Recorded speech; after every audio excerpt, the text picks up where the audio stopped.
غنبداو اليوم بالمقابله ديال المغرب مع الجزائر. الفوز الكبير اللي حققه الفريق الوطني المغربي امام المنتخب الجزائري. طبعا هاد المقابله هذه كل واحد عنده القراءه ديالو، والقراءه يعني اللي متفق عليها كل شيء هي انه الفريق الوطني المغربي كان مزيان وانتصر بحصه كبيره وريحنا من ذاك الضغط اللي كانوا دايروا الاعلام الجزائري والمسؤولين بهذه المقابله على اساس انها شي حاجه غتكون شي حاجه. القراءه المتواضعه ديالي غنحاول نربطها ببعض الاحداث اللي كانت في المقابله واللي كانت عندها الاهميه ديالها. الاهميه بدات بالنسبه لي انا بالنشيد الوطني، طريقه باش اللاعبين ديالنا قراو وتفاعلوا مع النشيد الوطني، يعني تعطيك صوره على انه لاعبين حاسين بالمسؤوليه، لانه هذه المقابلات كما تنقول ما تيلعبوش واحد لراسو، تيلعبوا لشي حد، لانهم عارفين ان المقابله عندها الاهميه، ولكن في الاطار الرياضي بدون ما ننام. نفس الشيء كان بالنسبه للجزائريين، تا هما شتيهم محمسين. يعني الصوره اللي كانت باينه كانت بانه كل شيء مستعد لهذه المقابله كما حنا تبعنا حتى حنا وبتخوف، لانه تنستحضروا ذاك المقابلات ديال كاس العرب اللي كملت بداك الوضع اللي كان مشحون. تيضاف لهذا الشيء هذا انه قبلها هما المسؤولين العسكريين والمدنيين تيشحنوا اللاعبين، يمكن يكون شيء في صالحنا. على كل حال المتغير الثاني اللي لاحظته انا هو هاد الحماس الزائد، يعني نزل بالنسبه لي انا في ذاك الصوره الجماعيه، لان كانت صوره حضاريه جامعوا بجوج كانه فريق واحد. وبالتالي غير في هذه الحاله هذه نفسانيا الانسان تيحس براسو بان لاعب مقابله بين اخوه. شكون مول المبادره؟ واش مسؤول لعابه بيناتهم؟ يقدر يكون بيناتهم اللعابه، لانه باش نديروا صوره تذكاريه، يعني اللي جاتو الفكره انا ما عارف، لان الصوره التذكاريه باش تجمع يعني في هذا الظرف ديال الناس اللي شاحنين وبغاو يستغلوا داك سميهم الاطفال باش انهم يديروا مقابله والحشد ديال الجمهور 20 30 الف ولا 40 الف كلهم ومفرقين الرايات باش تكون مقابله. طيب اذا هذيك الصوره بحال شويه خلات انه اللاعبين معانقين، يعني صعيب انك من العناق تدوز للعراك.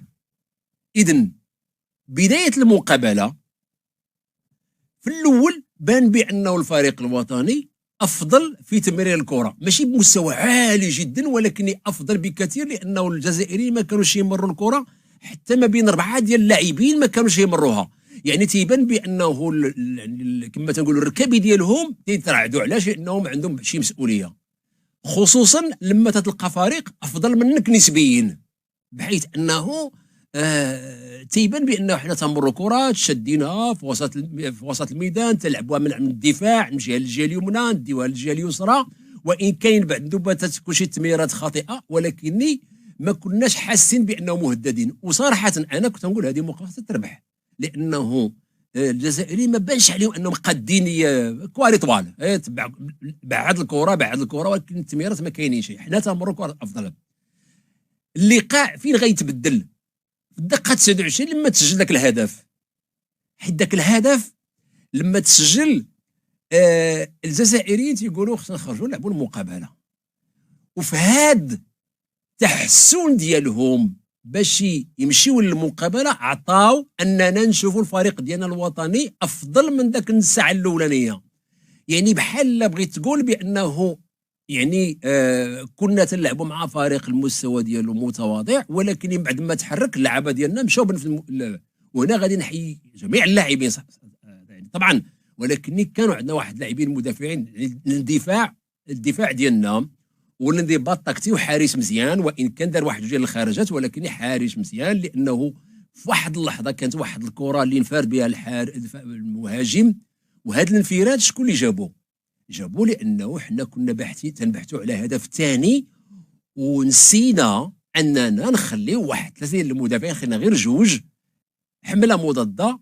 ومن حسن الحظ وهذا تيرجع حتى اللاعبين ديالنا على انه او اللاعب ديالنا نسيت الاسم ديالو اللي ما حاولش يرتكب الخطا، لان كل ارتكب الخطا لا قدر الله غنكونوا في ورقه حمراء ولو تغير المقابل واللي علم اخر.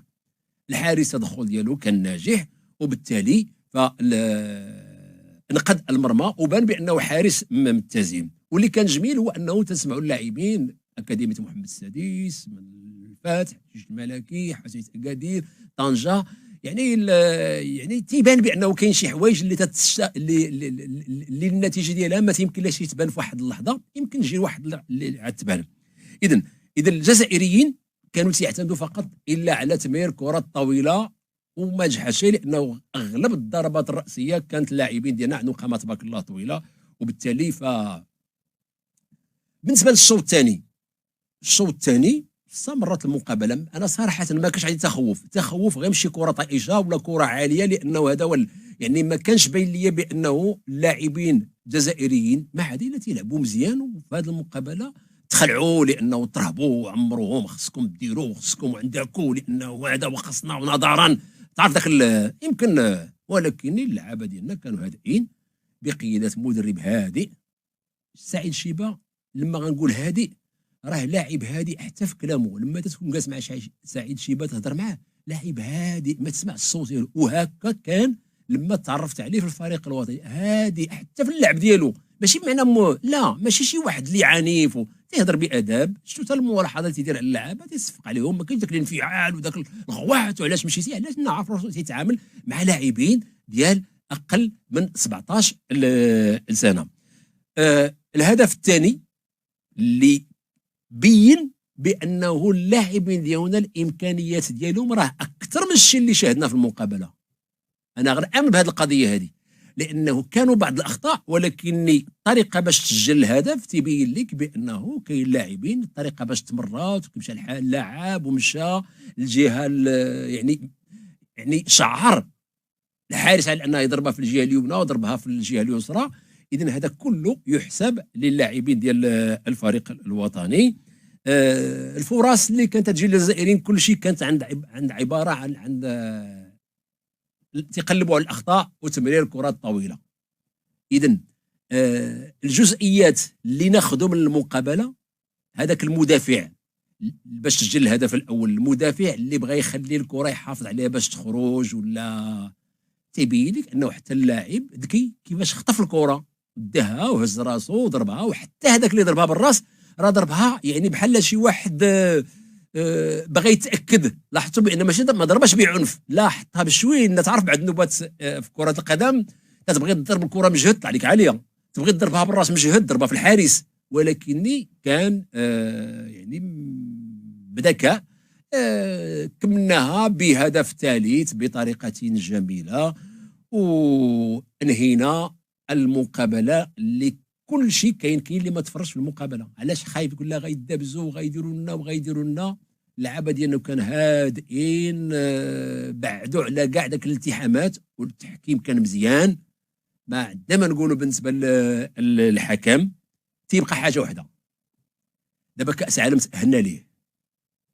كاس العالم غيتأهلوا له 4، ولكن كاس افريقيا غيديها 1. بغينا نكونوا حنا ذاك الواحد. علاش؟ حيت الان خصنا نخرجوا من دائره حنا تاهلنا لكاس العالم وغنفكروا غنمشيو لكاس العالم. لا، سالينا من كاس العالم. دابا غنفكروا بانه علاش ما نفكروش في اللقب. يعني الا مشينا درنا في بالنا بانه دابا حقنا الامال واخا حتى كاع نتقصاو غنمشيو لكاس العالم، لا، خاص الان بحال قلت نديروا واحد العمليه الدراري. الان عندنا هدف اخر، الفوز بكاس افريقيا. صحيح ان المقابله يمكن تكون مع مالي يمكن اكثر قوه، ولكن ممكن تكون مالي. وما نمشيوش نفكروا لا راه غادي نلعبوا مع السنغال، لا لا لا لا، لعبوا نص النهايه وندوزوها ونتاهلوا عاد نفكروا. عمر الواحد ما يفكر في شي حاجه اللي باقي ما وصل ليها شيء. يعني اكبر غلط نديرو هو انه بعد النوبه تنبقاو نحسبوها، لا هذه غادي نغلبوها، لا هذه ممكن نغلبوها، غنلعبوا النهايه وتخسر مع هذاك اللي ما كنتيش تظن. اذا المرحله الاولى اول حاجه نمشيو للمباراه النهائيه. من بعد المباراه النهائيه عاد نذكروا على اللقب. دابا صحيح انه نفكر في اللقب التاهل كاين، ولكني خصنا نمشيو للمباراه النهائيه. كان مرحله اولى المباراه النهائيه، ومن بعد يعني نوصل للمباراه النهائيه ديك الساعه نقلبوا، لان كاس افريقيا او كاس العالم التاهل غيمشيو 4. حنا بغينا هذا الجيل هذا يجيب واحد اللقب ديال اقل من 17 اللي ما عمرنا فزنا به.